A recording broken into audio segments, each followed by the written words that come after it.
General Bajwa किधर हैं? आए आके जवाब दें कि पैगाम तो उनके लिए आया था। एक पैगाम भेजने वाला डोनाल्ड ल्यू, पैगाम रिसीव करने वाला जनरल बाजवा। आपकी घर में बेगम तो है ना, बहन भी है, माँ भी है। चले कल अपनी रिकॉर्डिंग ला दें, जब आप अपनी सुना देंगे हम भी अपनी बाकी भी सुना देंगे। देखिए, इमरान खान ने आज फिर दोहराया है और मैं सिर्फ उनका अब पैगाम देने आई हूँ। पहले तो ये समझ लें कि ये हम हर दफ़ा हमें फ़िक्र ये होती है कि ये भूल ना जाएं कि जो सज़ाए मौत और ये जो उम्र कैद की सज़ाएं के लिए यहाँ पे बैठे हुए कि याद रखें ये सज़ा इस जो इन पे दफ़ात लगी हैं वो सज़ाए मौत भी हो सकती है। और सज़ाए मौत क्यों होने लगी है ये समझना भी बड़ा ज़रूरी है। ये सज़ाए मौत में ये मुजरिम नहीं है, इन लोगों का जुर्म क्या है आप भूल ना जाएं कि जुर्म क्या है। साइफर में इन लोगों का जुर्म यह है कि एक अदर डोनाल्ड ल्यू, और मुझे पता है कि आपको इजाज़त नहीं है डोनाल्ड ल्यू का नाम लेने की, इसलिए जो कोई वीडियो बना रहे प्लीज़ आप अंदर से आप मुझे ये वीडियो दे देना, क्योंकि जब मैं डोनाल्ड ल्यू का नाम लेती हूँ सारे चैनल्स के ऊपर खौफ तारी हो जाता है और उनको कहा जाता है कि ये आप एडिट कर दें। ये केस इंटरनेशनल है, मैं फिर से दोहराऊँगी, ये इंटरनेशनल केस है। जब डोनाल्ड ल्यू का नाम आता है ये केस इंटरनेशनल हो जाता है। डोनाल्ड ल्यू ने एक पैगाम भेजा था, साइफर ये है कि डोनाल्ड ल्यू ने एक पैगाम भेजा था जनरल बाजवा के लिए। वो जो लॉ के मुताबिक प्राइम मिनिस्टर और फॉरेन मिनिस्टर के पास होना चाहिए था उनसे छुपा कर भेजा था। गलती ये हुई है कि लॉ के मुताबिक प्राइम मिनिस्टर के पास वो आ गया। अब प्राइम मिनिस्टर को वो थाई प्राइम मिनिस्टर को हटाने के लिए अब डोनाल्ड ल्यू मुश्किल में फंस गया।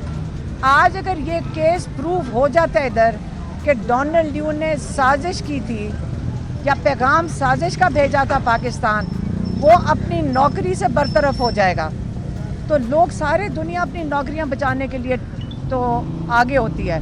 तो डोनाल्ड ल्यू को अगर हम केस करेंगे बाहर जाकर और डिमांड करेंगे कि हमें यहाँ इंसाफ नहीं मिल रहा या इस कोर्ट से इंसाफ नहीं मिलता, मैं फिर से कहने लगी हूँ अगर यहाँ इंसाफ नहीं मिलता और अगर डोनाल्ड ल्यू के लिए ये लोग पिछले कई महीनों से जेल में बैठे हैं तो हम यकीनन अमेरिका जाकर इनके ऊपर डोनाल्ड ल्यू के ऊपर केस करेंगे कि उसको बचाने के लिए ये हो रहा है।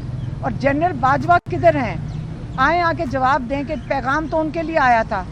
एक पैगाम भेजने वाला डोनाल्ड ल्यू, पैगाम रिसीव करने वाला जनरल बाजवा।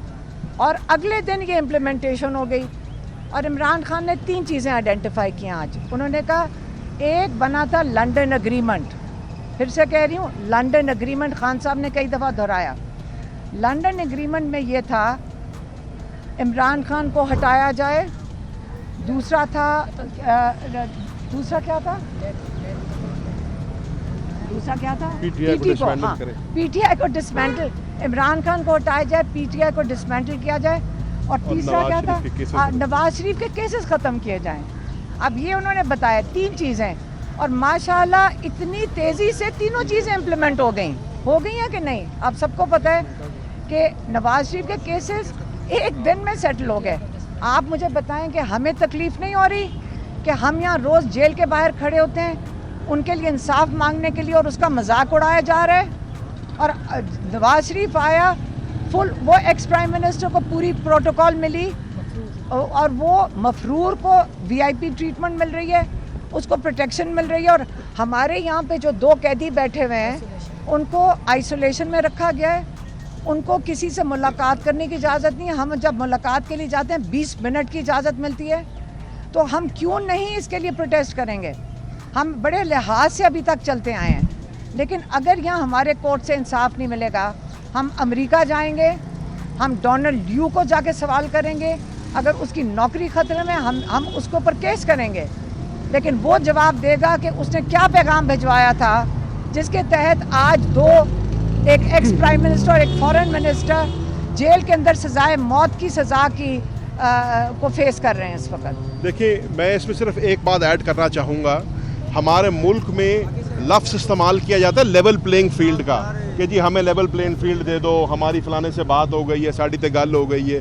अर्ज़ ये है कि लेवल प्लेइंग फील्ड तो दूर की बात, हमें फील्ड पर भी नहीं आने दिया जा रहा।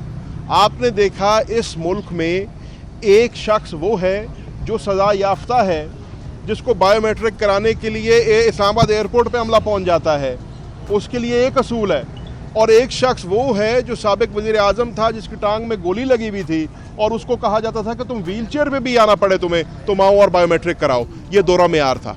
ایک معیار یہ ہے کہ ایک شخص کو بلایا جا رہا ہے, نیب اپنی اپیلیں اس کے خلاف واپس لے رہا ہے, 1.5 سال کی ٹرائل کے بعد, جے آئی ٹی کے بعد, ٹیکس پیئر کے کروڑوں روپے خرچنے کے بعد اس کو باعزت بری کیا جا رہا ہے. اور دوسرا شخص وہ ہے جس کو ہائی کورٹ آرڈر کر رہا ہے کہ اس کو اوپن ٹرائل دو, اور اس کو اوپن ٹرائل بھی جو کہ اس کا ایک بنیادی حق ہے اس کو وہ بھی نہیں دیا جا رہا. لیول پلینگ فیلڈ کا تو یہ حال ہے. لیول پلینگ فیلڈ کا حال یہ ہے کہ مسلم لیگ نون اگر جلسے کرے تو انتظامیہ اس کو سپورٹ کرتی ہے, ڈسٹرکٹ ایڈمنسٹریشن بسیں فراہم کرتی ہے, بریانیاں پکا کے دیتی ہے, اور اگر پاکستان تحریک انصاف کنونشن بھی کرنا چاہے, خدا نہ خواستہ کوئی 4 دوست کٹھے بیٹھ کے پیالی چائے کی بھی پی لیں تو ان پہ چھاپے پڑ جاتے ہیں, ان کو اٹھا لیا جاتا ہے. تو اس لیول پلینگ فیلڈ کو آگے ہم جا رہے ہیں الیکشن میں, آگے انشاءاللہ 8 فروری کو اس ملک میں الیکشن ہونا ہے, اور اگر ہم نے اس الیکشن کو صاف اور شفاف کہنا ہے, کم از کم کہنے کی حد تک کرنا ہے, تو وہ لیول پلینگ فیلڈ نظر آنی چاہیے. پاکستان تحریک انصاف کو عوام کے پاس جانے کا موقع ملنا چاہیے, اور پاکستان کی عوام فیصلہ کرے, وہ جس کو ووٹ دیتی ہے, جس کو پسند کرتی ہے, وہ اس کا انتخاب کرے گی. ابھی بھی ہمارا اندر سب کا جھگڑا ہو رہا تھا, کس چیز پہ؟ لائرز کے اوپر. خان صاحب, ایک ہمارا سب کا آبجیکٹو کیا ہے؟ عمران خان ہے. ہم ابھی خان صاحب خود کہہ رہے تھے کہ اگر ایک لائر جلدی کیوں نہیں ان کی ایک درخواست دائر کر رہا, یا دوسرے لائر کے اوپر بات ضرور کریں گے. ہمارے ایک کیس تو نہیں ہے, 180 کیسز ہیں, اور اس کے اندر اگر آپ کی گھر میں بیگم تو ہے نا, بہن بھی ہے, ماں بھی ہے, چلیں کل اپنی ریکارڈنگ لا دیں, جب آپ اپنی سنا دیں گے ہم بھی اپنی باقی بھی سنا دیں گے. مہربانی جی, تھینک یو, شکریہ.